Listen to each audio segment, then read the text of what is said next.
Hey everyone, welcome to the RotoGrinders Morning Grind Podcast. I'm your host, Stevietpfl. It's Tuesday, it's January 10th. Unless you're watching on YouTube, then it's still Monday and you're watching this college football game. We'll call it a game. Joined today by my buddy Tim Buell, TastefulTides. Tim, what's happening, my friend?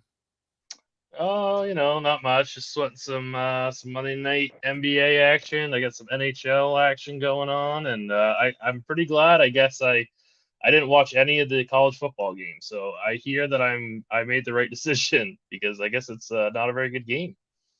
Yeah, it's 45-7 in the third quarter.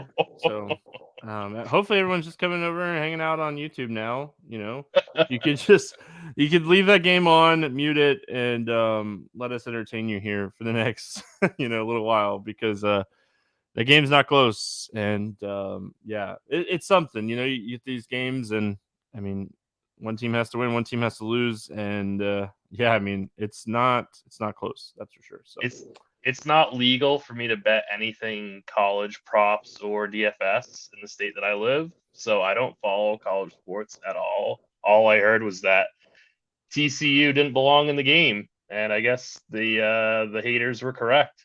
I thought it was gonna be a closer game. As a Gator, like I know how good Georgia is, but I thought it was gonna be closer. I still would have taken Georgia minus 11, I think it was. But I mean, I live in Florida. I can't bet on that. So I was. I mean, I watched the first half of the game and I turned it off and watched the movie. And then we hopped on here. But yeah, we got a nice little 7-game NBA slate to break down and talk about here today. Monday's slate so far, okay. I mean, hitting some props, and that's always good. I was very heavy on the point and rebound prop for Randall, and that one, I think he hit it by 2. But it hit it, so I mean, it doesn't matter if it's 1 or 2 points. It's all we need at the end of the day. Just go over. And I mean, like Jalen Brunson, he hit his like point rebound assist prop with just his points. So I mean, that was kind of fantastic. So yeah, I mean, it's starting off as a okay day. See how it kind of ends up, but I mean, some action going on in the NBA. So we got 7 games. We're gonna jump right in, get started here. We got Detroit at Philly taking on the 76ers. No line out for this game. I think we're still kind of waiting on some injury news on Pistons side. Bagley's out. Bogdanovich is out. Durant is out. Cunningham is out still. Livers is questionable. Joel Embiid is why we don't have a line. He's questionable for this game. We'll see. I don't know if they're necessarily going to need him if he's still not 100%. Excellent spot for him to kind of sit out again. Give me your thoughts here on Detroit. Yeah, so it's very much dependent on Embiid, even on the Detroit side. But I think the first guy I wanna look at is Isaiah Stewart. This seems like this would be a good spot for him. This isn't gonna be like a huge fast paced game, but it's Philadelphia has the second worst rebounding percentage in basketball. And without Joel Embiid, they're going to be even worse. So I think this is a really, really good spot for Isaiah Stewart at a really, really affordable price tag. And he has power forward center eligibility, which I really like. I guess I didn't even realize Jalen Duren's out too. So yeah, Duren's out. Yeah, so this is a real good spot for Isaiah Stewart. So man, he might even like pop in optimals tomorrow. He might even be like a cash game play. So yeah, Isaiah Stewart is I didn't even realize Duren was out. So yeah, Isaiah Stewart is an unbelievable play. Bagley's out. So yeah, Stewart's gonna get all like the center minutes. So I think he's an absolute smash play. Yeah, I like Stewart a lot. I mean, he's gonna highlight this Detroit team for me today. I mean, Bogdanovich being out, I think in tournaments you could take shots on maybe Burks or Hayes, but I like them more if Embiid sits. I want Embiid to be out. Those guys, I mean, they might not come off the floor in a game that turns kind of ugly, but I mean, Bay is at 4,600 with Bogdanovich out as well. I mean, he's in line to play really solid minutes. So this game first game of the night, but also offers some really good value here night before. So don't love Detroit. I hate their rotations, but now, we're missing Bagley, we're missing Bogdanovich, missing Duran. Like that's three guys that have been playing like consistent minutes here recently. So that's a lot of minutes that, kind of go around for these guys. So don't love it, but don't hate it. I think that Detroit's a great value today. And I agree. I think Stewart's definitely going to be popping in some optimals today. I think he plays. Yeah, 35 minutes last game. Yep. Yeah, 40 DK points. I mean, that's well within. I mean, that's he might be like one of the best point per dollar plays for Tuesday's slate. I mean, here we are, the Philadelphia side. It's all going to kind of depend on whether or not Embiid plays or not. If Embiid plays, I really don't have a ton of interest in Philadelphia as a whole. Maybe, taking some like tournament shots on like Trez. If Embiid plays, if Embiid's out, I think you could look at Harrell, and I think you could look at Reed as some value here. I don't know how much Harden I get. I think he absolutely crushes in this spot for as long as this game can stay close. So I think if you're playing Harden, you're probably running it back with like a Hayes and like a Stewart or something along those lines. What are your thoughts here on Philly? Yeah, last game out, they split the center minutes completely even between Montrez and Paul Reed. So I would lean towards Paul Reed. I think that coming off assuming Paul Reed comes off the bench, I prefer whoever comes off the bench more, just because if they run out with the first unit, their usage is going to drop tremendously. So my lean would be to go with Paul Reed if Joel's out. Tyrese Maxey got up to 33 minutes last game.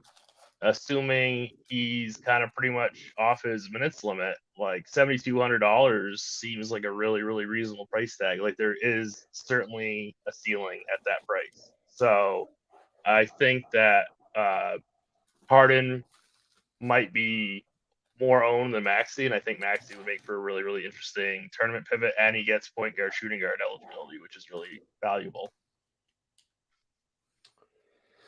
Yeah, I don't hate that. I mean, overall, on the Philadelphia side, we're waiting on Embiid news. If Embiid plays, I don't know, I'm going to struggle on the Philly side if Embiid plays. I mean, it's as simple as that. All right, I think Maxey's a good tournament play, even if Embiid plays. That's just my 2 cents. No, I mean that's fantastic. Yeah, I mean because he probably doesn't come off the court in a blowout either. So right, yeah, that's always a win. Yeah. All right, try cleaning off my desk as we're going here and putting stuff on the ground, disappearing off the screen. But it is always fun when you have stuff on your desk and you're trying to work. Thunder at Heat. This game has a 224.5 total. The Heat a 4.5 point favorite in this one. On the Miami side of things, Bam is questionable. Haslam is questionable. Hero is questionable. Kyle Lowry is out. Caleb Martin is out. Duncan Robinson is out. And Yurt 7 is out. So typical 2022, 2023 season for the Miami Heat. And then on the Thunder side of things, I mean, Holmgren is out still. And Robinson Earl is out. And Poku remains out. So, I mean, pretty much the same pieces here for the Thunder. Miami really banged up. I think this is a spot we'd potentially see Bam sit, especially with Dedmon probable in a matchup against the Thunder at home. Any interest here in the Thunder? I don't really have a ton of interest in the Thunder. This is not a good spot. They have too many bodies. Their rotations they run out too many bodies. This is not a good spot for SGA. He's pretty close to matchup proof, but this is just, he's too expensive. So I'm not really that interested in anyone for Oklahoma. They play too many guys, and their rotations are not valuable for DFS purposes. Yeah, still too healthy. I mean, that's my problem with the Thunder is they're just still too healthy. If we got news like someone would sit, it would potentially open some stuff up. I mean, in large field tournaments, I think Jalen Williams is someone you could potentially take shots on, but I mean, I think you're going to find better value on this slate. EN, not IN. I don't think Lynn plays a lot at 3,100. Williams at 5K, I think, is okay. On the Miami side, I mean, it's really going to depend on Hero and Bam. If these guys are out, Butler's 8,900 against the Thunder, kind of shorthanded Miami team. Oladipo is 5,300. I like those guys a lot in that type of scenario. And then, I mean, Dedmon's 3K. If we think he's going to come back and play 20 minutes if Bam sits, I think you have to potentially look at Dwayne Dedmon as well. Yeah, I really hope Bam doesn't sit because I really want to play Bam. He's going to absolutely eat in this matchup. So I'm hoping that I can play Bam. Jimmy Butler, power forward only, pretty valuable position, under 9K in this matchup. Obviously we're waiting on news, but Victor Oladipo got 26 minutes last game. He's averaging 31 in his last 10 days. So I mean, he's starting to get up there for minutes. So I'm not sure he's going to have too much of a ceiling, but I think he'd be an okay if you like landed on him for a last piece type scenario. And then you're right. Like obviously, if Bam is out, then it's going to be like all the Dwayne Dedmon for 3K. So yeah, it's going to be interesting. They might be a little bit thin on the wings too, because Robinson and Martin are out. So don't forget about a guy like Max Strus too. So given the size of this slate, if we get the news that Bam is out or Hero's out, we're going to be playing probably 2 or 3 Heat players in our lineups tomorrow. Yep, I agree with that.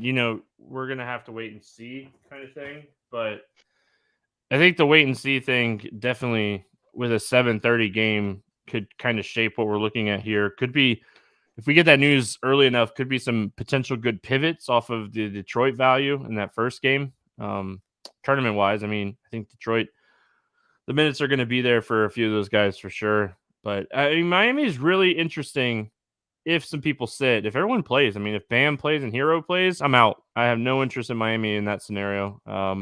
Maybe Bam, but at 9,100, I need him to play the whole game. And I don't know if a full strength Miami team, if the Thunder keeps this game close in Miami kind of thing. So, yeah, I see that. Yeah. Charlotte at Toronto, 231.5 total here. The Raptors a 7.5 point favorite in this one. On the Charlotte side, Oubre is still out and Hayward is doubtful. Toronto, I mean, outside of Otto Porter Jr., they're pretty healthy right now. So we'll go Charlotte first. What do you like here for the Hornets? Yeah, it's definitely going to be probably maybe Terry Rozier, maybe Plumlee. Kind of depends on if Gordon Hayward's in or out, but possibly like PJ Washington or Jalen McDaniels. But LaMelo, I think, is too expensive for this matchup. 10K, like, yeah, he could get there, but I highly doubt that I'll be spending 10K on LaMelo Ball tomorrow. So I think he's a pass. I think it's going to be some of these like wing type players like Rozier, PJ Washington, and Jalen McDaniels. That's who I'd be looking to because I really like the other side of this game. So I'm hoping I can find somebody from Charlotte to play with some of my Toronto pieces. Yeah, I mean, if I'm choosing out of Ball and Rozier, I think Ball has the higher ceiling, but point per dollar, I think Rozier is solid. I think at 6,900, taking that discount is kind of where I end up. They're going to need Mason Plumlee to play the minutes. If he could stay out of foul trouble, he's someone that has over 37 fantasy points in 4 of the last 5 games. So 5 of the last 7. If he could stay out of foul trouble, I could see Mason Plumlee on a DraftKings where you could play multiple centers. FanDuel, I don't know if I get to Mason Plumlee today. I also don't know if he's center only, but I would assume that he's center only over there. But that's kind of what I'm looking at for Charlotte. I don't know if this is a spot I play PJ Washington. I do think PJ Washington gets really solid minutes because they're going to need his size in this game.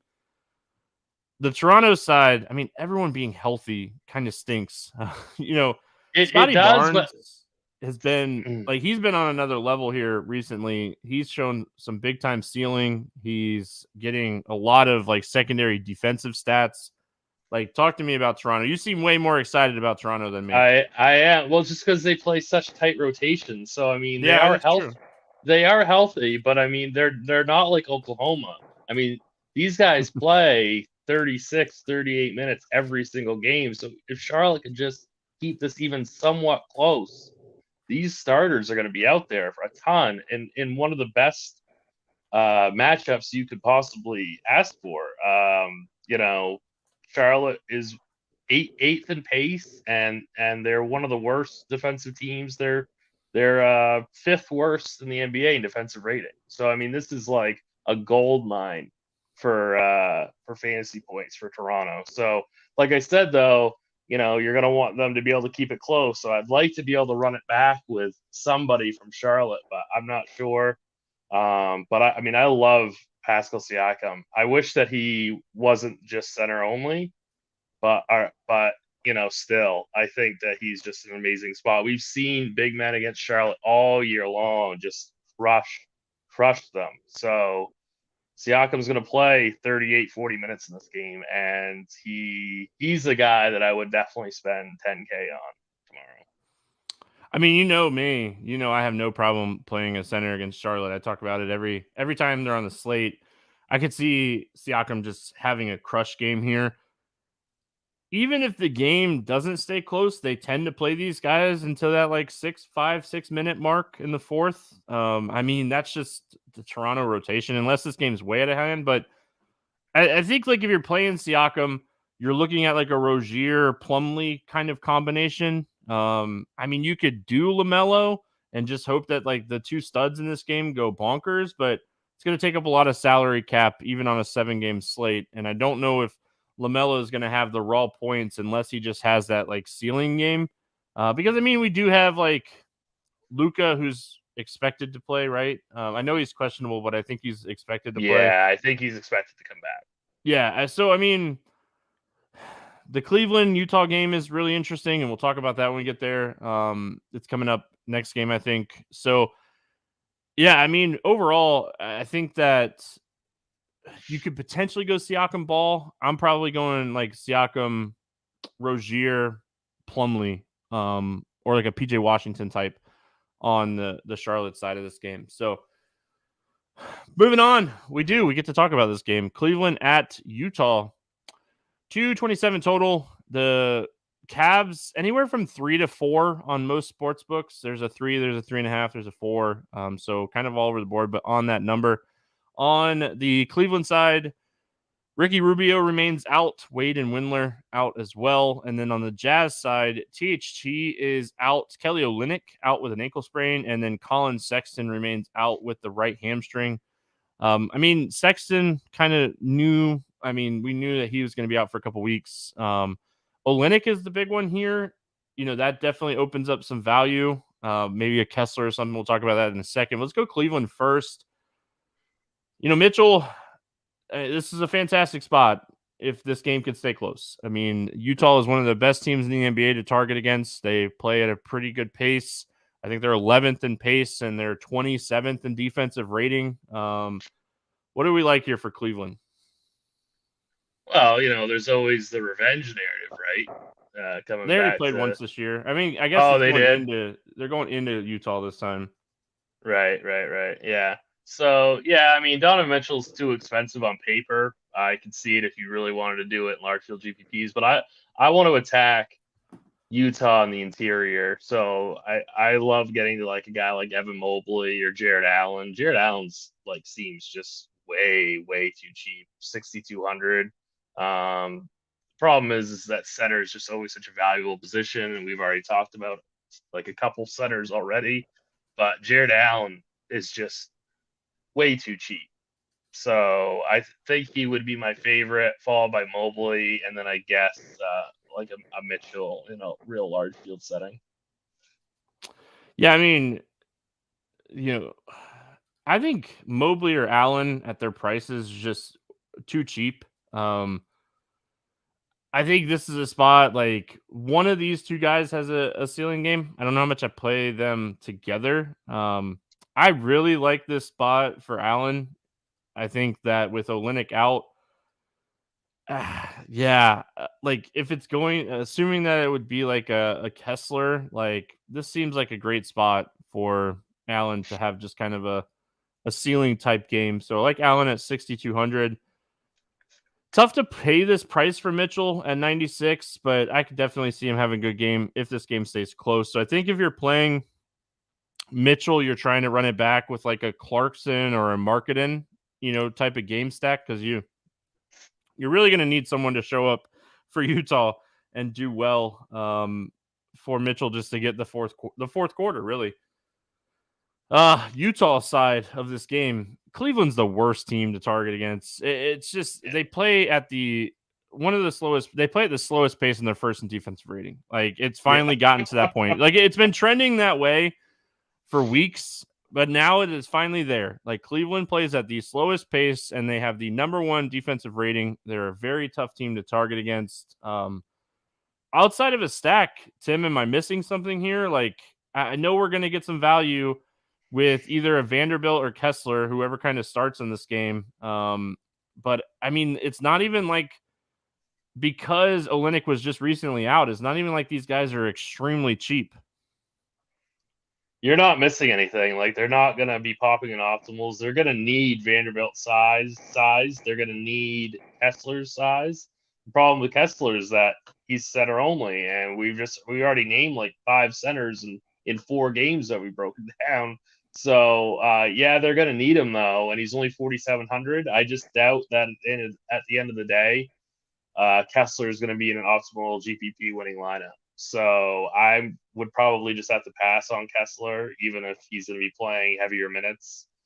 I think Mike Conley is kind of interesting just because of the pace of this game. Like it would fit his style well. But I don't really want to attack Cleveland, so I don't have really that much interest in him. Yeah, I mean, I can't like end up on anything here on the Utah side. Like, I really don't think this game stays close. I mean, I hate trying to project blowouts, but as good as Cleveland is and as bad as Utah is, like, I think the only way I'm getting exposure to this game is like a 1-2 or 2-1 type of game stack.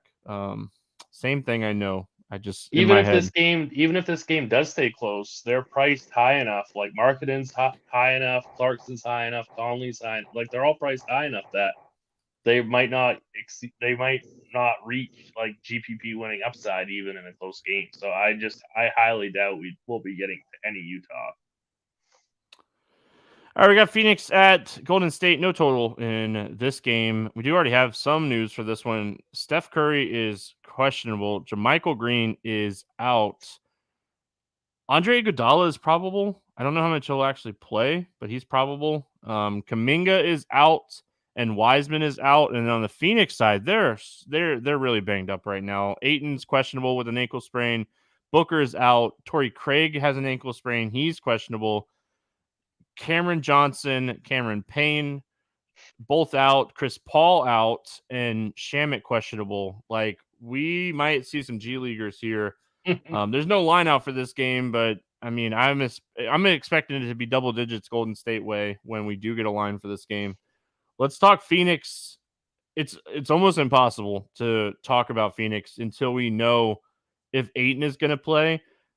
But I mean, if Ayton is out, there's just going to be so many minutes here. Like a Washington Jr. is going to play a bunch of minutes. A Damian Lee going up against Golden State. Dario Sarge, like a lot of minutes, a lot of cheap minutes in this game. Depending on like if you're Phoenix, how do you play Ayton in this game? You just say, all right, this is a punt. We're moving on to the next one. Like there's no way I'm playing Ayton in this game. Yeah, no chance. I completely agree with you. It's definitely going to be Dwayne Washington Jr. season tomorrow. He's going to be like super chalky. Point guard, shooting guard, 4,200.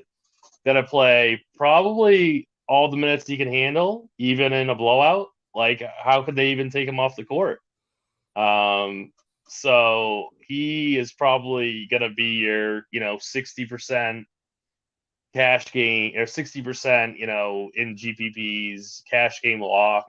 I don't see really any sense in getting away from it. Golden State plays at the fastest pace in basketball. So yeah, like this is a pretty good spot, and I think Dwayne Washington's gonna crush the $4,200 price tag.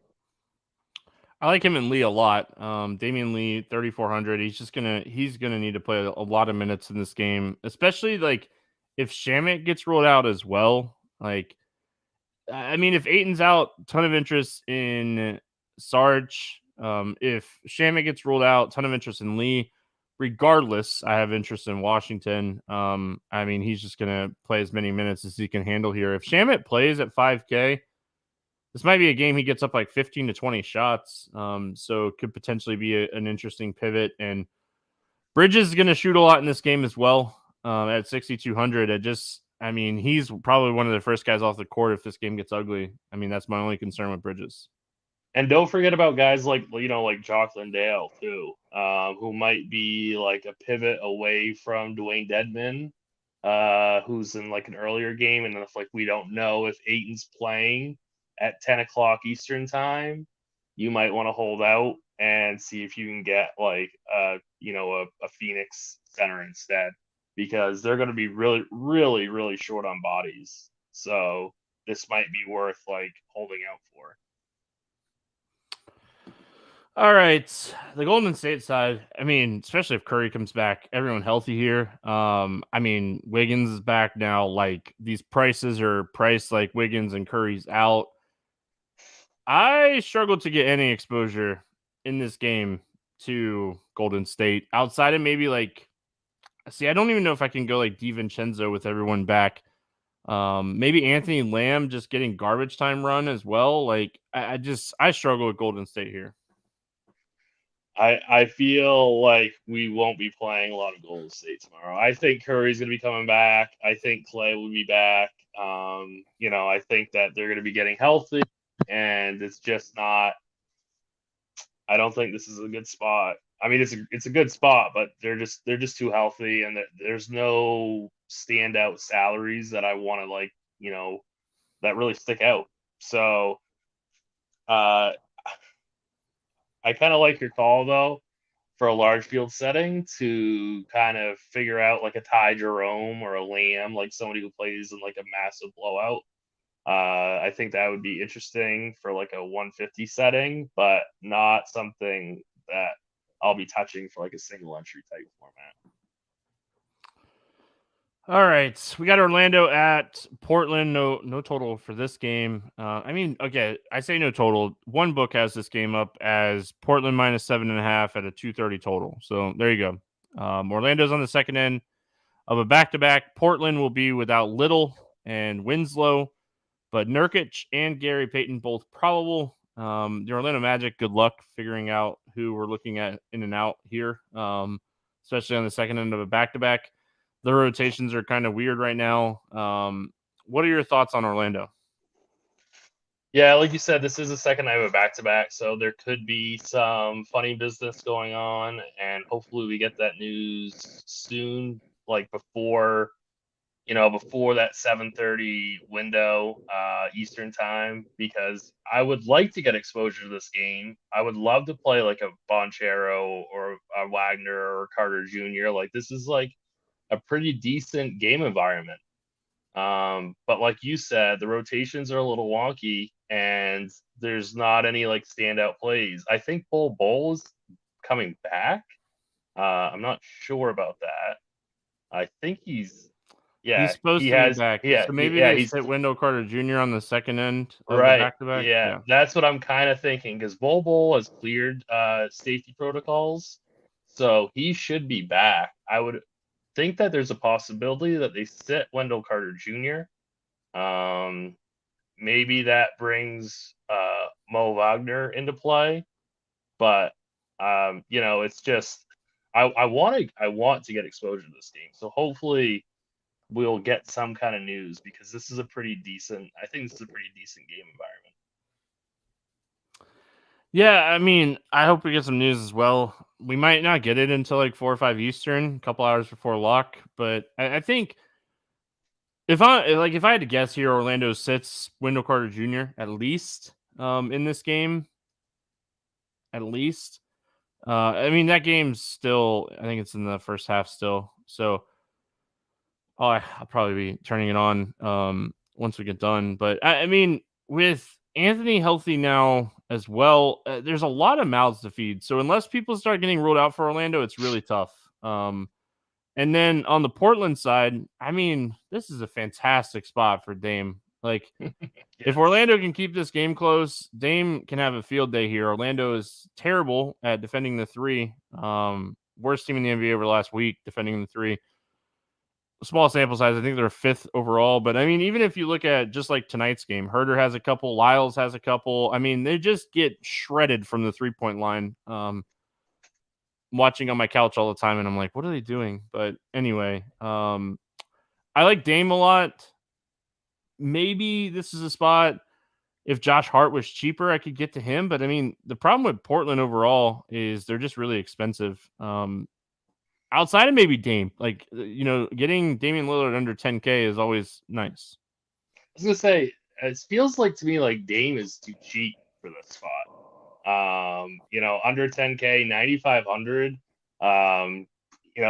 He's gonna easily shoot the ball over 20 times in this game. So if he gets it going, he's got an easy 60-point upside in this game. So I really like Dame. But the question is, do I like him better than some of the other like higher end options that we've already talked about? I'm not sure.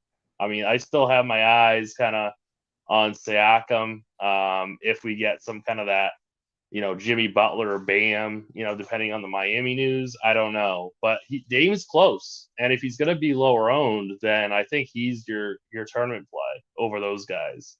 It really comes down to what ownership is going to look like, because like you said, this is such a good spot. The other Portland players, I really don't have a ton of interest in. I think this is Dame or nothing for me. There's nothing. Nurkic should be back. I don't think there's really anybody else. They're not really priced in a fashion that I'd like. This game is wild. Georgia is smashing. Just absolutely like. Is that game still on? Yeah, if you're listening live, you'll get my tweet that I just sent. I said, "How's the football game going? Close one." You know that I know, but it's always funny to send those tweets out. So. We finish out the slate with Dallas at LA taking on the Clippers. I mean, some books don't have a line out for this one, so I'm definitely a little concerned about Luka. It's a questionable mark on the injury report for ankle soreness. Finney Smith remains out. Josh Green is out, and Maxey is still out. And then on the Clippers side of things, Paul George and Luke Kennard are out. Start with Dallas. Everything revolves around Luka. If Luka plays, he's obviously in play. If Luka's out, DraftKings, I don't know about FanDuel and Yahoo, but DraftKings made sure to price these Dallas guys appropriately for Luka. Like, if Luka plays, you're not paying $8,600 for Christian Wood. You're not paying $7,100 for Dinwiddie, and you're probably not paying $6K for Hardaway, even though like he's more reasonable. Like, if Luka's out, we can have conversations, but if Luka plays, it's really hard to play any of those guys from Dallas. Outside of maybe going to like a Reggie Bullock at 3,500, playing 30 minutes and sitting in a corner. Yeah, please don't play Reggie Bullock. But anyway, it's all up to Luka. I think he's going to be coming back. I really like and I applaud what DraftKings did with Dinwiddie and Hardaway's prices. I wish they would be more aggressive doing that with other players. So yeah, you're not getting to any of these players if Luka's in. This is a tough spot because I definitely right now I'd like to get to Luka and I'd like to get to Siakam, but there goes 22.6 of my salary cap right there. So we're gonna need to see some real value open up. But if I can get to him, then yeah. I mean, I play Luka pretty much every slate. It kind of reminds me of when Russell Westbrook was on the Thunder. I'm sure you remember those days where you just played Russ. Yep. It's pretty similar. It's pretty close. I think that Luka should just be minimum 13K. And so at 12-6, I still think there's plenty of meat on the bone, as they say. One Chief Justice likes to say Yeah. that a lot. So, Yep. yeah, I mean, we saw the ceiling, right? Like, his ceiling is just incredible. I mean, this guy went for 110, 80, and 85 in 3 straight games. Like, it is a 7-game slate. Raw points do matter on a 7-game slate. Not as much as like a 4-game slate, but they still matter on a 7-game slate.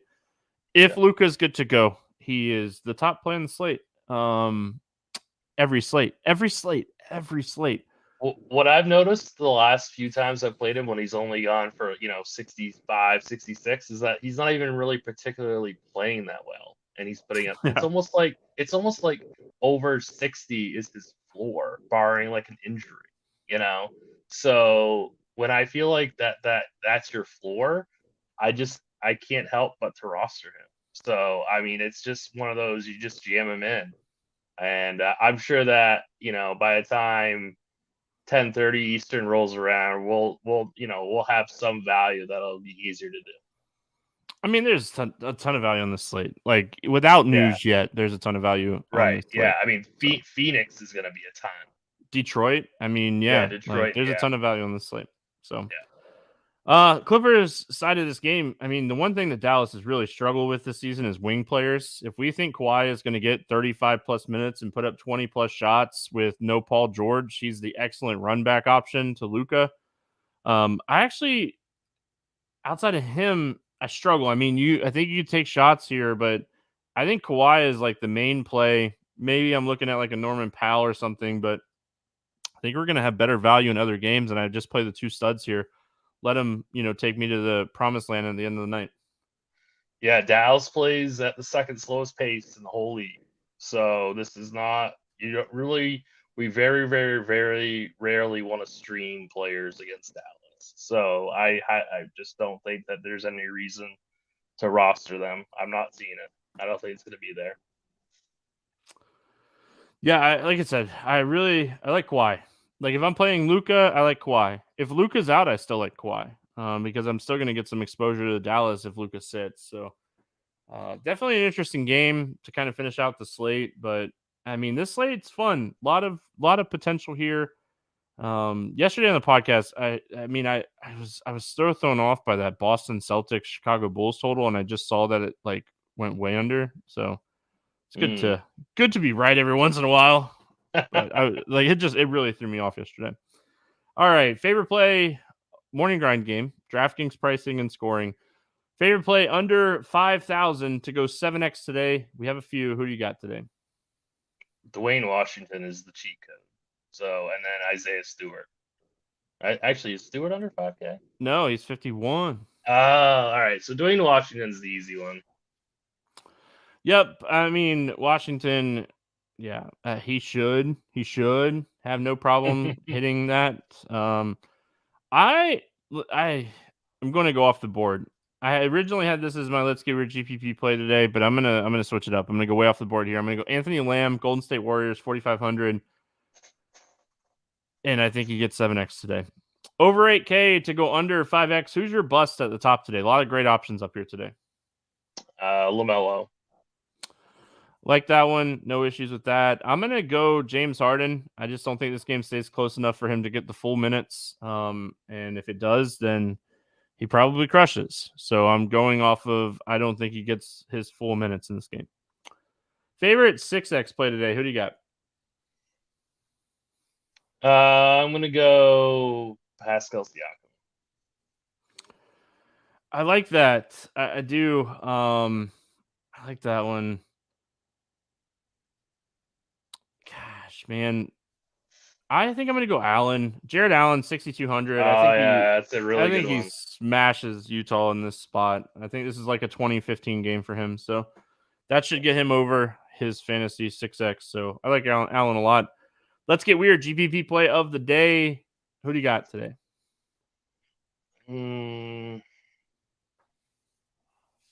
Jock Landale. All right. I think that's weird for sure. I'm going to go a little less weird. I'm going to go Mason Plumlee.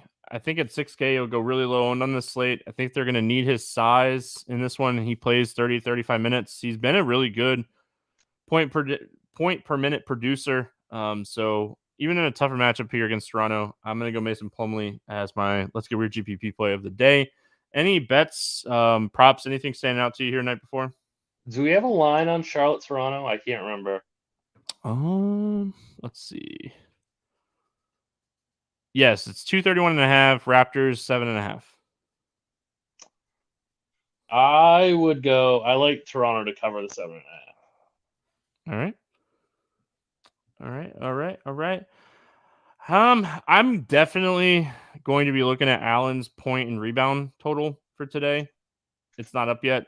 But that's one like jumping off the page to me. So that's one I'm going to be looking at for tomorrow. I really like this spot. I just checked again to see if it was up, and it's at 22.5 right now. I don't know what book this is on. I'm using Scores and Odds. It says it's on DK Sportsbook. So if it's 22.5, just go take the over on that right now. Maybe it's on Sleeper. I'm going to pull up Sleeper really quick. But Tim, any final thoughts before we get out of here? No, Stevie, thanks. And I hope everybody has a real successful Tuesday. I hope we crush it. Yeah. Tuesdays are always fun. Usually we get bigger slates. I like how they spread it out this week. So Allen is at 24.5 points, rebound, and assists. They don't have just points and rebound over there on Sleeper, but they do have it at 31.3 fantasy points. I like the over on that. I like that a lot. So I'm going to pair that with Siakam over 25.5 points, and that's going to be our morning grind sleeper pick for today. Yeah. 2 for 2 classic 3x, or all in, not classic 3x on our 2 for 2. Hope everyone, if you haven't checked out Sleeper, Grinders code for 100% deposit bonus up to $100. That's going to wrap it up here for Tuesday. We'll be back tomorrow, Wednesday, talking college football. I mean basketball, because hopefully these games will be a lot closer. Hope everyone has a fantastic Tuesday. We'll see you again tomorrow.